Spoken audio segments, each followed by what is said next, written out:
Alright folks, it's time to talk about my 10 out of 10 albums from the 2000s decade. We went over the 2010s decade, we went over the near perfect albums from the 2010s decade. Now it's time to jump into the 2000s, the decade in which I was born. As per usual, I'm just gonna pick some of the albums from my list, and if you want to see the complete list, then stick around to the end of the video and you'll get a glimpse of that. First up, I've got Strawberry Jam by Animal Collective. This album oozes childlike wonder, and I mean, the tracklist just speaks for itself with song titles like Chores, Unsolved Mysteries, Fireworks. These are all elements from our childhood that we can look back on and have some sort of fond memory. But what Animal Collective did with this record is take these moments and add so much juice and color and life to it, all while keeping their staple weird and quirky and unorthodox sound. There's just so many elements to this album, whether it's the production, the vocals, the songwriting, the scope.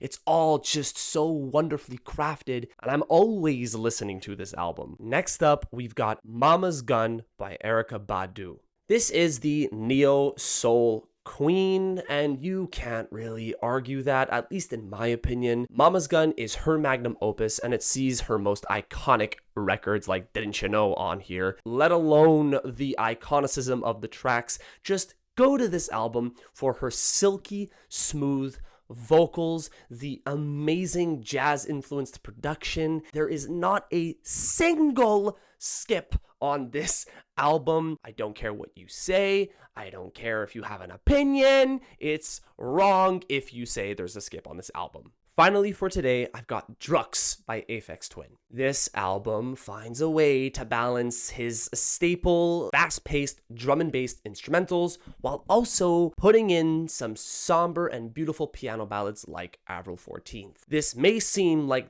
it just doesn't work. Those two worlds don't belong together. But that's the secret sauce to this insane trip of an album. You go from having your brain practically exploding to then crying in a corner. It's a weird relationship, but somehow some of the most complex and rich instrumentals he has ever made lie on this record. And the scariest song I've ever heard in my life is also on this album. It'll be on the screen right now. Please go listen to it with some caution because genuinely it is spine-tingling. But there you have it. Those are just some albums that I think are a 10 out of 10 from the 2000s decade. If you want to see my complete list, it'll be on the screen right now.